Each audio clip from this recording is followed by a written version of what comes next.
Addressing a section of journalists at his residence, the Zambian High Commissioner to Ghana, Timothy Walamba, spoke of some arrangements in connection with the late president's burial. The body of my late president, His Excellency Mr. Michael Chilufya Sata, may his soul kindly rest in eternal peace, is arriving in Zambia tomorrow on Saturday, about 10 o'clock in the morning.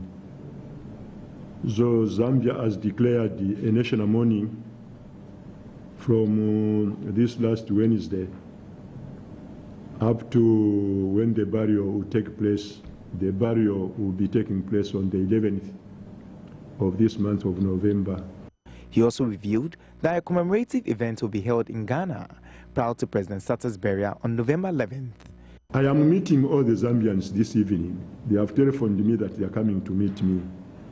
And if that can be suggested or proposed by my fellow Zambians who are here, that we organize a small function to pay our last respect, I would definitely appreciate that. Meanwhile, a book of condolence has been opened at the residence of the Zambian High Commissioner.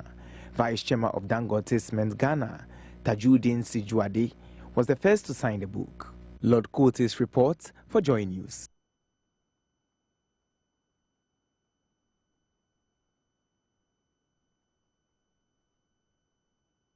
Well, so tomorrow marks the maiden edition of Ghana's Sanitation Day that has been instituted by the Mahama administration. Let me read to you a statement that President Mahama has issued, well, a day before that day, trying to mobilize people to go out and be active in the cleanup exercise. He says that, fellow countrymen and women, we have witnessed severe incidences of cholera in our country, which resulted in needless deaths of some of our compatriots. The annual cycle of cholera outbreak is linked to insanitary conditions and unacceptable social cultural habit, coupled with an infrastructure deficit.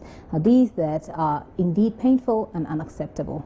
Sanitation is a public good, and its impact affects everybody, irrespective of one's ethnic, political, religious, or geographical background. In effect, what the president is trying to say is that it is our collective responsibility as Ghanaians to keep our environment clean. And so he is calling on everybody, political leaders, religious leaders, traditional leaders, to mobilize their supporters or their followers to go out on the street tomorrow to be a part of this maiden edition of Ghana's Sanitation Day.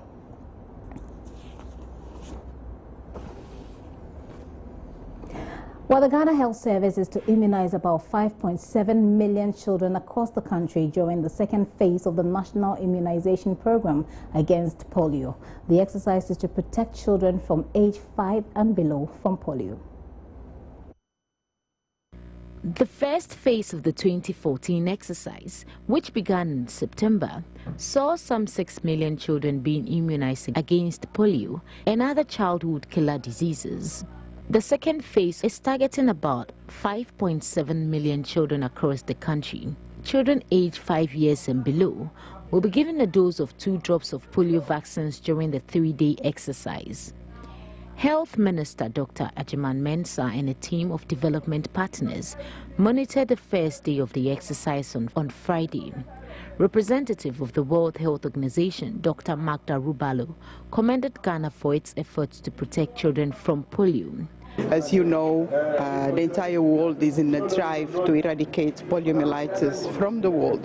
And until the last child is reached, until the virus is still circulating, we need to keep on protecting the children. So, but also they will be given vitamin A drops, and we are hopeful that each and every one of them will be reached by either a volunteer or a health worker. She also called on parents and teachers to champion the crusade against Ebola virus and teach their children to practice personal hygiene. The second phase of the program, which commenced on Friday, October 31, will end on Sunday, November 2. Now to the seat of government. Archbishop of Canterbury, Justin Welby, is urging the head of the Anglican Church in West Africa, the Most Reverend Dr. Daniel Safo, to use his position to share the success story of religious coexistence in Ghana. The visiting Archbishop on Friday called on Vice President Kwesi Bekoye Misa Arthur at the Flagstaff House. Archbishop Welby is in Ghana on a 3-day visit to meet with the West African Primate of the Anglican Church, Most Reverend Dr. Daniel Safo, to, in his words, seek his wisdom as part of a commitment he made after his installation as Archbishop of Canterbury 20 months ago. The Archbishop, who is traveling with his wife, has so far held meetings with political and civil society leaders as well as traditional leaders, including Asante Hene Otumfuo Said II and the National Chief Imam Sheikh Nuhu Shaributu. He commended religious coexistence in Ghana. I've spent much of my life, the last 10 years, working in areas of conflict, particularly religious conflict. We look at Ghana and see something completely different. We see here a society that has its differences and its problems and its trials in the religious sphere, but has managed to overcome them and produce a harmonious outcome. And that's a very remarkable thing. And part of what I hope that Archbishop Safo will be able to bring to the Anglican Communion and the wider leadership of Christians around the world, but also in their relations with other faiths, is some of the understanding of what has brought about this harmony in this country, which Ghana has met at least one of the MDGs as we prepare for to move from Millennium Development Goals to Sustainable Development Goals after 2015, and the way in which the country works and functions. It's been an inspiration. Vice President Emisa Arthur welcomed him and asked him to encourage the Anglican congregation in Ghana to actively participate in the National Sanitation Day cleanup exercise. That on every first Saturday of the month, for 3-4 hours of that day, we will all try to be our brother's keeper, and we will help to clean out the environment and make sure that the disease vector will not find a way to grow through the dirt and the filth that accumulates in places that are supposed to be public and therefore do not have anybody responsible for them. So tomorrow we are starting, and I know the churches have supported us, and just make an appeal that you also get your congregation to participate in this thing fully. Archbishop Welby's visit to all Anglican provinces will end in Scotland in December. Gifty Andopia, Joy News, Flagstaff House. This is the primetime news here on Joy News on Multi TV and on ABN TV across Europe. We'll take a breather. When we return, we have some more. Please stay. You're welcome back, and many thanks for staying. Now, as government works towards a resolution of the current strike by public sector workers over their Tier 2 pension contributions, there are concerns the strike is prolonging with serious consequences for individuals and Ghanaians as a whole. The workers, however, say they are fighting for their future, a battle they say is absolutely necessary, considering the state of pensioners at the moment. While Joy News' reporter Kwabna Chenche Boateng has been spending some time with some pensioners in the country and has come through with this report. Old age, according to many, is a sign of God's blessings on a person's life. For others, it signals spiritual maturity and a time for many to draw closer to their Maker. The life of a once vibrant person may take an unusual twist once he or she hits 60 years, particularly in a continent like Africa. Here in Ghana, the Social Security and National Insurance Trust has over the past years been managing pensioners' funds as per its mandate, but many are those who are unhappy with their pensions, which for some is as low as 200 Ghana cedis a month, and with prices of commodities skyrocketing on a weekly basis, one can imagine how a 60-year-old is expected to survive on such an amount. Beatrice Wood is one such pensioner who has been on pension over the past 10 years. She laments some of their challenges. At the moment, we live at the mercy of God. If you have no child or a family member who can support you, then life becomes very hard for you, especially when you are a pensioner. How can you live on 200 cedis a month, not a day, a month?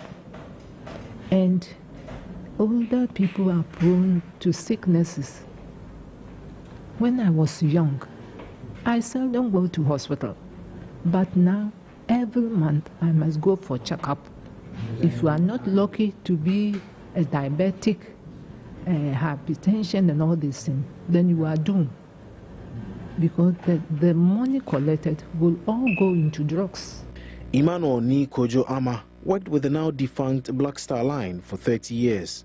He was in charge of the accounts and payroll section of the company. But this is where he finds himself now. He tells me he has been living in this apartment with his family for more than 60 years. And even after being retired for the past 20 years, there isn't much to show for it. I'm lucky to have educated my children before they have all completed their elementary school, secondary school before I came on pension. You see, but not all of us have it that way. Some still have their children in schools, secondary schools, elementary schools. And then look at this mega, it isn't everybody who's receiving too. Even there was a time some of us were receiving as low as 36 cedis a month. One of the major challenges faced by many pensioners I spoke to is the issue of healthcare delivery, an issue the Pensioners Association are trying to address with the introduction of a new health scheme to support pensioners in the country.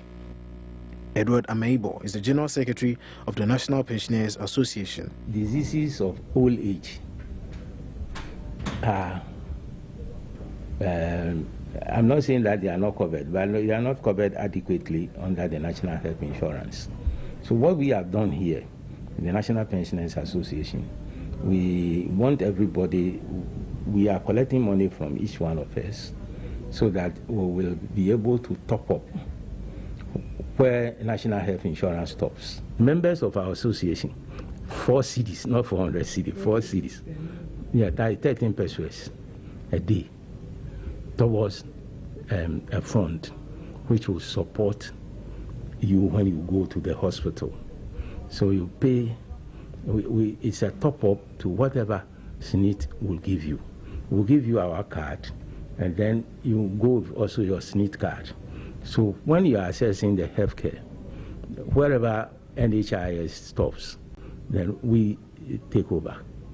The association, though not well-resourced, seems to be doing its bit in ensuring an improvement in the welfare of pensioners in the country, but are calling on government to meet them halfway. They say an increase in the amounts paid these pensioners will greatly improve their living conditions. For Joy News, Kwabna Chenchen Boateng.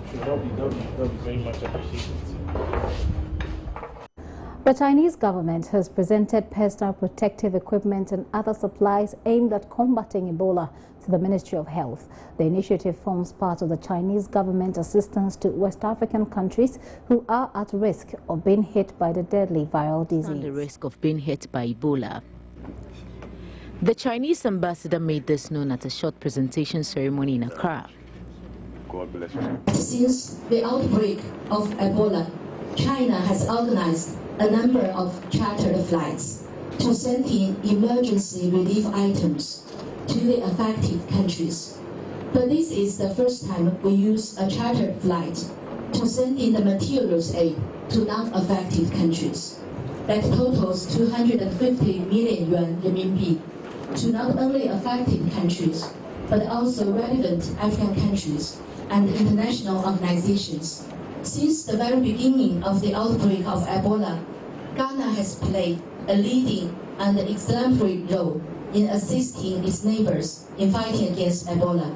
The new round of supplies worth $5 million include protective equipment, sprayers, non-contact infrared body thermometers, temperature detectors, and other essentials needed to help strengthen Ghana's preparation and response should there be a possible outbreak. When Ghana is preparing as head of ECOWAS to support maximally the possible eradication of Ebola viral disease from the sub-region.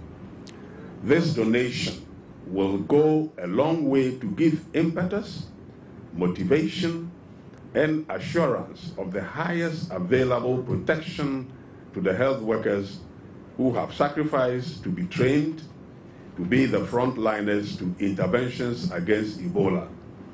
We are aware of other efforts in the area of research for medicines and vaccines and provision of financial support to health and aid workers. The Chinese government has so far allocated $41 million to help fight Ebola across the sub-region. The fourth batch of aid will provide urgently needed items including the building of 100-bed treatment centers in Liberia and other essentials needed by these West-affected countries. The former vice president of the Ghana Journalists Association, Yabwedu Ayeboafo, has entreated Ghanaian journalists to uphold the principles of the profession by acting responsibly, even as they enjoy their media freedoms. He made the call at the first in a series of lectures put together by the GJA to educate media practitioners about their code of ethics. The former managing director of Graphic Communications Group Limited spoke passionately about some irresponsible journalism he says has the tendency of taking away the credibility of the whole media landscape. The media have to work towards the promotion and the liberty of the people. Where the media act with responsibility and professionally, especially within their own set of code of ethics, as observed by Richard B. Sheridan, no matter how powerful or corrupt the government, politicians, or the actors in society, they will be held in check and made to account to the people. The president of the Ghana Journalists Association, Roland Afilmoni, used the occasion to admonish young journalists not to engage in gutter journalism, adding that it is in their interest to act responsibly. We have a duty imposed by the dictates of our profession to respect the values which underpin our noble profession called journalism. Yabwedu Ayeboafo also cautioned that, as a people, Ghanaians should not allow bad politicians to meet with bad journalists, something he believes would be a threat to the nation, as happened in Rwanda. Latif Idris's report for Joy News. It is still the primetime bulletin here on Joy News on Multi TV. Matilda Nyakwakweku joins us with business. Hello, it's time for business. Now, South Korea is seeking to establish an Exim Bank in Ghana to provide concessionary loans and support for the Korean and Ghanaian businesses. Outgoing Korean ambassador to Ghana, Jae Min-kyun, disclosed this at a Flagstaff House meeting on Friday with Vice President Kwesi Bekwe and Mr. Arthur. The Korean Export and Exim Bank, the one high official of the Exim Bank who began to operate from last year, he's preparing for the opening of Korea Exim Bank in Ghana.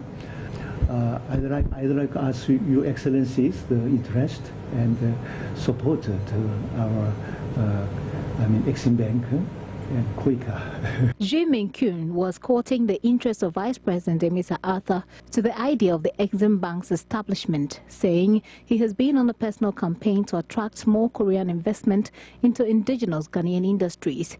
I am very actively persuading Korean businessmen to invest in this country. Nowadays, especially in responding to the Ghana government's policy, I am asking them, or advising them to invest in the Ghana indigenous industries, citing the case of India's investment in the Komenda factory, the sugar factory, in Central region, and also I know the shoe factory in Kumasi. So nowadays I am asked the Ministry of Trade to give us the information for the indigenous the industry confirmation. He said as part of efforts to boost economic ties between the two countries, the Korean government is accelerating various agreements, including investment promotion, protection, and tax avoidance agreement. Vice President Mr. Arthur pledged his support to the bank's establishment, calling for a focus on job creation in rural Ghana. I'll be looking for the preparatory work on the office for the Korean Exim, so that whatever support it requires for it to be established in Accra, will be able to do that. It is possible to site some of these factories, some of these industrial plants in areas outside of Accra Tema for jobs to be created, so that people do not move into the large urban centers for jobs. So that is something that is part of our plan, to try and create industrial plants outside of the main industrial city Tema. He was hopeful of positive outcomes after the Korean Exim Bank's establishment. Gifty Andopia, Joy News, Flagstaff House. Societe Generale Ghana has introduced a new Visa Gold card, which will also serve as a comprehensive medical insurance package for travelers within and outside Ghana. Speaking at a press launch, the managing director of the bank, Gilbert Hay, said the new Visa Gold card is a solution to the myriad of medical and insurance challenges the traveling public are usually confronted with. The new Visa Gold cards give subscribers free medical assistance worth 30,000 euros to cover all trips within and outside the country. The cover includes hospitalization, surgical operations, medical fees, transport costs, pharmaceutical costs, and nursing fees. We are proud to be the first and only bank in Ghana to offer this innovative feature. Our commitment to become the relationship-focused bank in the nation means we put all our expertise into not only understanding and reacting to customer needs, but also anticipating those needs and creating real banking solutions to effectively and efficiently cater for all our customers. Managing Director of the bank, Gilbert He, says the new Visa Gold card is the answer to the many challenges travelers face. Today, this product is straight in line with our strategy to provide clients with a competitive and user-friendly services with our retail banking approach, which is to focus on quality and develop products not only in line but ahead of the market trends. The new Visa Gold card comes with several other features, including free legal referral fees, and can be used on all points of sales terminals and ATMs within and outside the country, whilst also making online purchases. To benefit from the card, clients must ensure that trips within and outside the country are fully paid for with a Gold card, whilst also making reservations and payments for accommodation by means. After a 3-week break, certainly, and that was certainly to make sure they sort out internal matters arising, and is heading for Keta in the Volta region for Match Day 15, which will be part of the key activities of this year's Hogbachuchu Festival. The switch is part of the Beach Soccer Association's grand plan to have the sport played in all coastal areas of the country. Excitement with heightened anticipation is building up ahead of the climax of the 2014 Hogbachuchu Festival in Keta in the Volta region of Ghana. The festival will have a major sports feature this year, as the Ghana Beach Soccer Association will outdoor the Hogbachuchu Beach Soccer Classic. Saturday, 1st November, will also play a host to a number of events under the distinguished patronage of the King of Anlo, Togbisri III. With a record surge in tourism over the past few years, the Ghana Beach Soccer Association believe beach soccer can marry festivals to be an additional attraction as the new frontier in Ghanaian tourism, especially along the coastal belt. Coincidentally, the region and the community is home to double Ghana Beach Soccer League champions Keta Sansa Sport, who are gearing up for what is expected to be the biggest beach soccer showcase in Ghana since the league commenced in 2011. With just 4 weeks to end the 2014 season, the spectacular Hogbachuchu Festival of the Chiefs and People of Angnoga in the Volta region will certainly provide record spectators and the perfect setting for over half a dozen beach soccer matches.